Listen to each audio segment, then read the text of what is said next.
Assalamu alaikum, урматтуу мекендештер, жана Байтуу каналга талчылары. Бүгүн 26 январь 2025 жыл тугандар. Ош областынан аштуу Кара Суу районунун Папан айылынан мына ушул сатууга коюлаткан ат боюнча катар маалыматын беребиз тугандар. Ээси видео тартып жөнөттүр. Мына ушул атты көрүңүздөр тугандар. Жакшы ат сатууга коюлуп атат. Ээси айткан маалыматтарын катар беребиз. Аттын жашы тугандар 2 асый болуптур. Бою 1.60 плюс экен. Жеби чиши бардыгы жакшы дейт. Ден соолугу, путу колу баары таза дейт.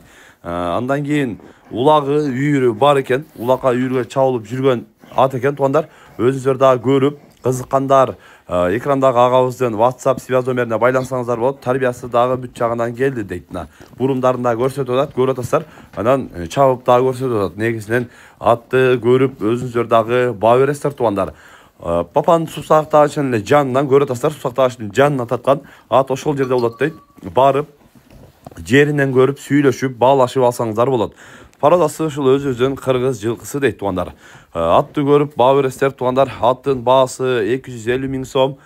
Кеми болот, сүйлөшөбүз дейт. Көрүп кызыккандар агабыздын экрандагы WhatsApp связь номерине байланышасыздар. Бүгүн биз Папанда мына ушул сатылуучу ат боюнча көрсөтүп маалымат берген аракет кылдык. Сунуш пикирлер болсо комментарийге калтырыңыздар. Каналга катыл этиңиздер.